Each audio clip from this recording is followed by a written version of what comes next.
আসসালামু আলাইকুম। Hello viewers, কেমন আছেন? আশা করি প্রত্যেকে ভালো আছেন। আজ ১৭ নভেম্বর রোজ বুধবার করোনার সর্বশেষ আপডেট। গত ২৪ ঘন্টায় মোট নমুনা পরীক্ষা করা হয় ২০,৭৬৪ জন। গত ২৪ ঘন্টায় মোট শনাক্ত হয় ২১৩ জন। এখন পর্যন্ত মোট শনাক্ত হয় ১৫,৭২,৯৪৮ জন। গত ২৪ ঘন্টায় মোট শনাক্তের হার ১.০৩%। গত ২৪ ঘন্টা মোট সুস্থ হয়েছে ২২৩ জন।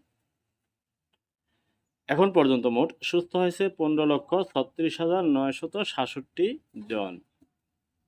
গত ২৪ ঘন্টা মোট মৃত্যুবরণ করে ২ জন।